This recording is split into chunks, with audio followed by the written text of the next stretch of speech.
Dr. Chana Pelane-Majake has been sworn in as Deputy Minister of Public Service and Administration, a position she has held before. She's been a Member of Parliament for the 4th through to the 6th Parliament and was previously appointed as Chief Executive Officer for the Commission for Gender Equality between 2002 and 2010. To add to her belt of accolades, Dr. Pelane-Majake has lectured at a number of schools and universities and has been a deployee of various international initiatives by the South African government. We talk to her now about gender equality, especially looking at the strides the country has made post-1994 in recognition of women in efforts to get equal rights.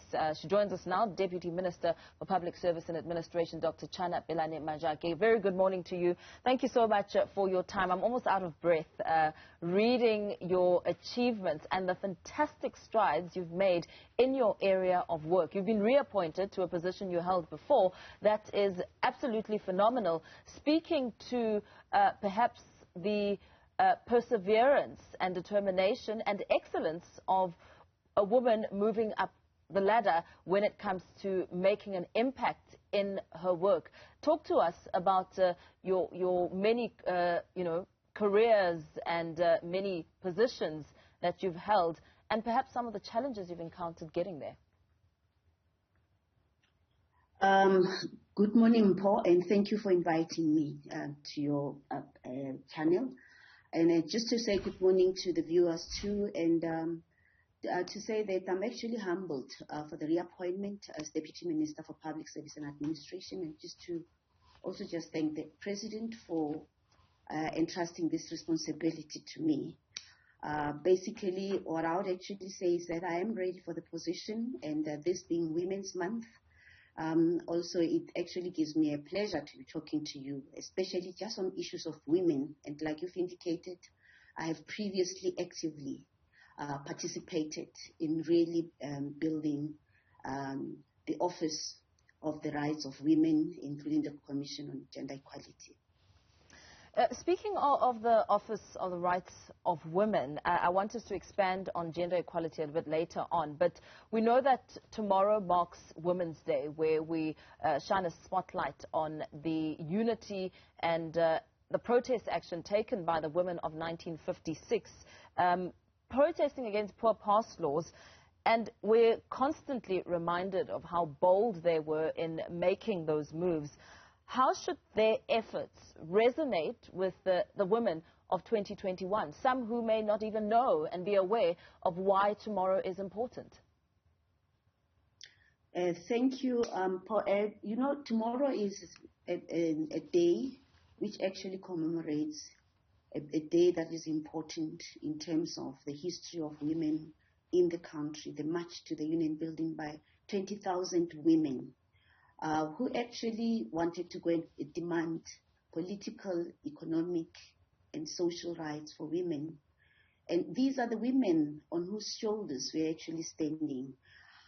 We remember names like Helen Joseph.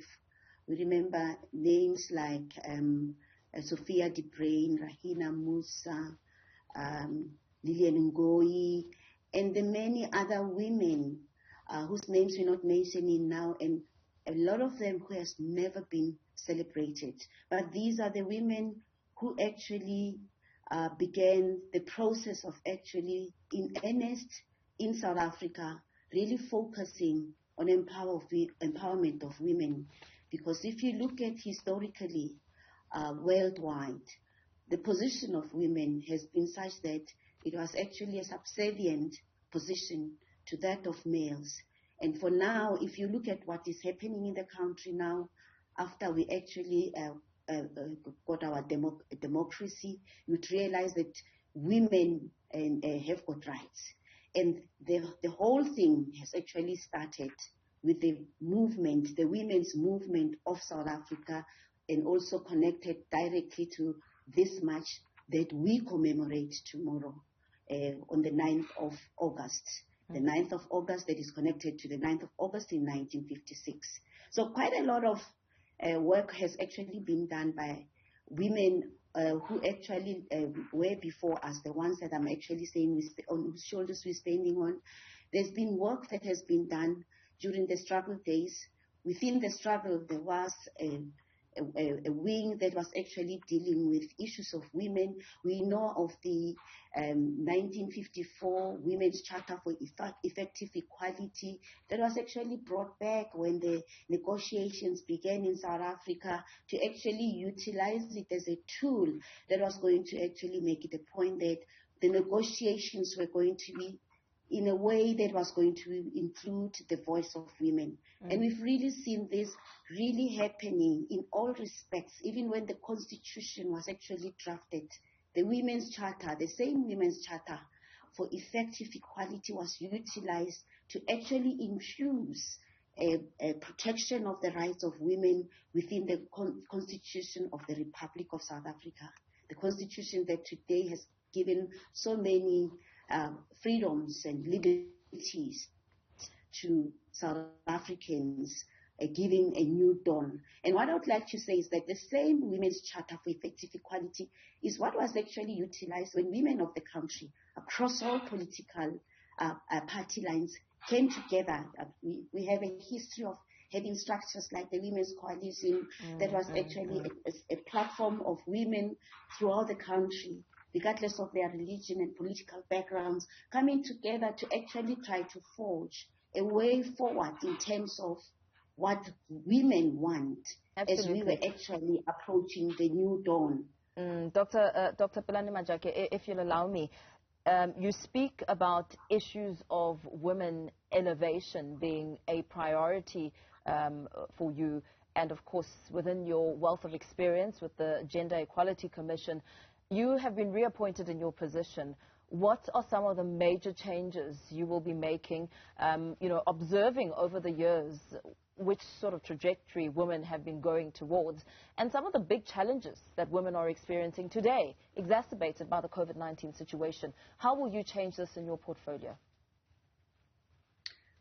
You're talking about elevation of women, and that's one of the critical areas of concern in terms of what we call the Beijing Declaration and Platform for Action, which is a universal document that actually helps countries throughout the world to actually manage to understand how women can actually be empowered, how the status of women can be advanced. So basically, with the status of women, with this, a number of things that needs to be done. Just awarding women their rights. You look at just in terms of labor, that we have to have more women in senior management positions. And of course, for now, the labor market is open in such a way that women now fully participate.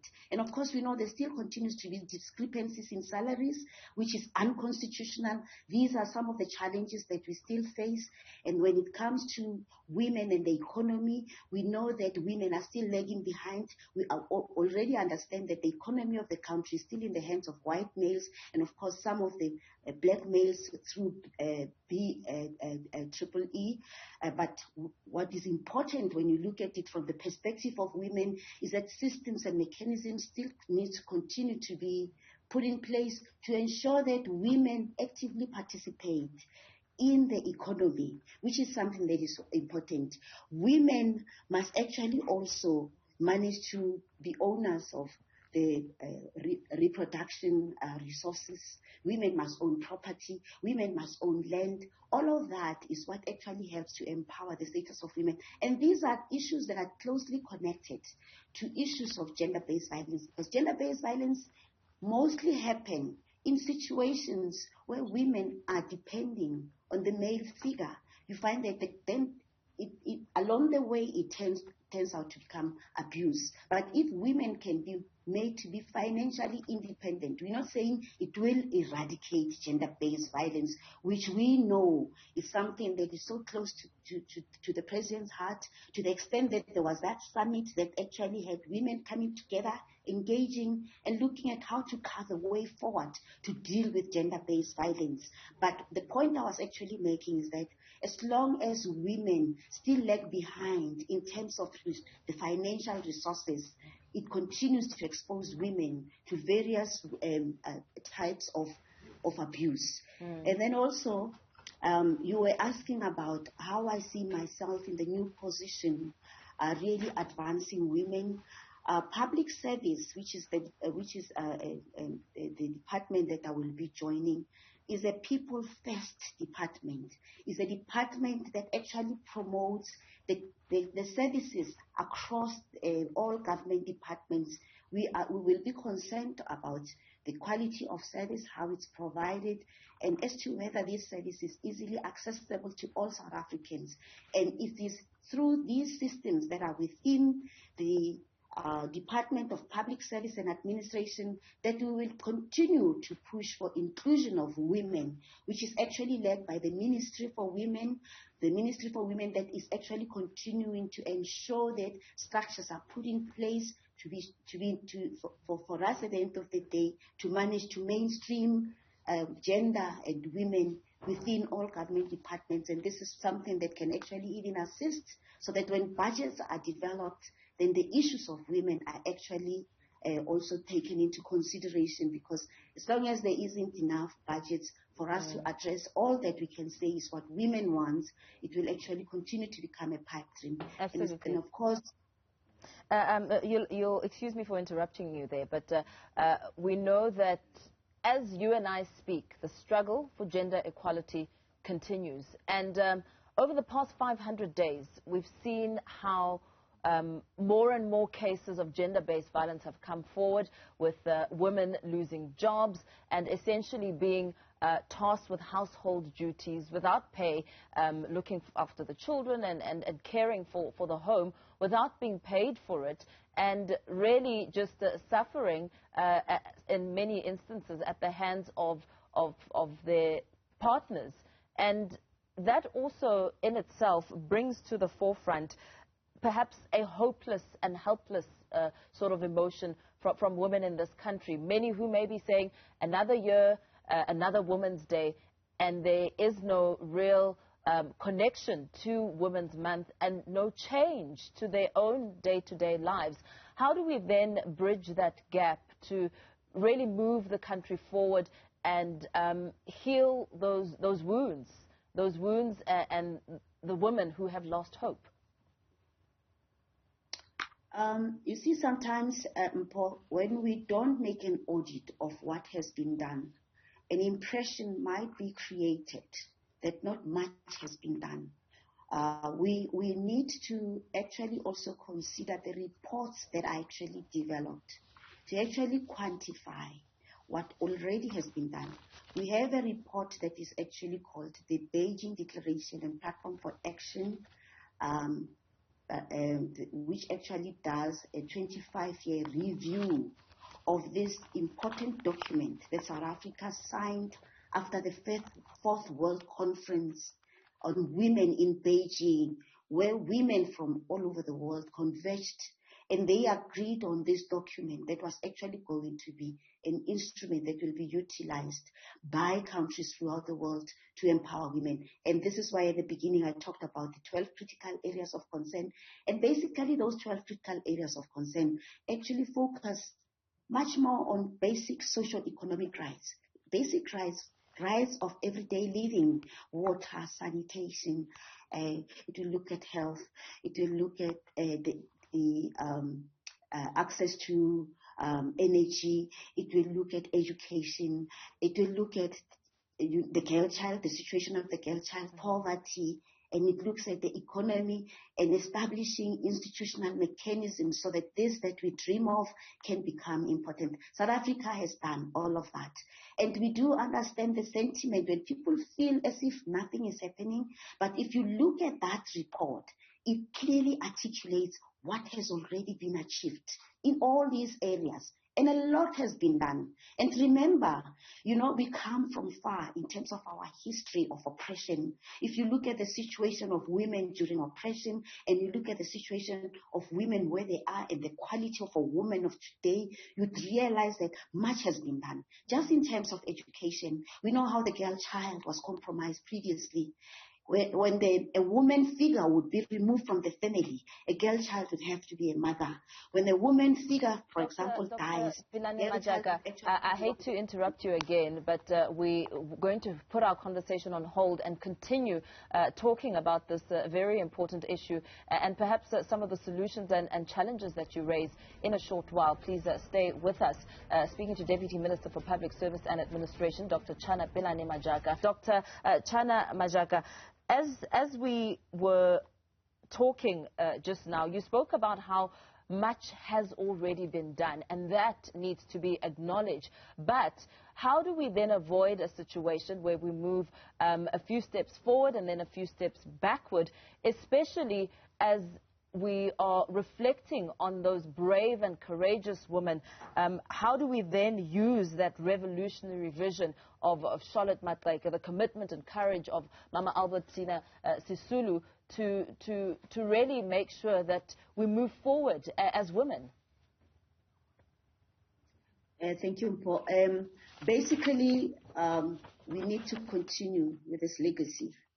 The activism must continue, especially the activism around gender-based violence. We have to come to a situation where we have totally eradicated gender-based violence. It's not just going to happen. It will be because of a system that has been built. We now have a council on gender-based violence that is actually actively working on issues of gender-based violence. Within the justice system, we continue, women today are continuing to call for harsher sentences. Women continue to monitor the turnaround time on dealing with cases of gender-based violence, which is actually good. When it comes to issues of labor market, we are seeing more and more women, especially young women, getting into senior positions in government. We are continuing to see young women being part of decision-making processes, participating in politics, being challenged by poverty, unemployment, and inequality. We do understand that it's more young women, and especially young women, that are actually affected. We need to see more young women becoming entrepreneurs, which is what the Department of Small Business is actually focusing on. What's just also important is that through education, which is a system that considers women and the girl children, we need to see more young women coming out of the education system, very skilled, so that they can be ready even for the labor market. They can be ready to even be in the position to start their own businesses without just depending on a job. One thing that is actually important is for us to realize that bias must always be created in favor of women. It must be in favor of women. Whatever systems and mechanisms we put in place, what we do, we actually put young women first so that they can be in the position to benefit, as a way of actually creating that balance that was created by the ills of the past, where women were actually excluded. The exclusion wasn't only in other areas like health and things, even with education, and this is why the bias must actually be continue to be observed when it comes to skilling and training. And why it is important for women to get skills is because of the fact that when you talk about equal opportunities to men and women, you must find women really ready to take up these positions. Because if we don't actually balance it with ensuring that young women get the necessary skills, opportunities will actually open up, and you will find that young women are not in the position to take up those opportunities because of the fact that they are not really properly skilled. Absolutely. So there is a lot of work still ahead of us, but what is important is that we have institutional mechanisms that we have actually set up as a country that on a day-to-day basis monitors just advancement of the status of women. We know about the Commission on Gender Equality as the Chapter 9 institution. We know that we have a special ministry for women. And say thank you so much for your time. Thank you for joining us on the show and really weighing in on this very important topic on the eve of Women's Day. That, of course, was Dr. Chana Pelane-Majake, the Deputy Minister of Public Service and Administration, speaking all things Women's Month and also reflecting on how far we've come and the strides that still need to be made.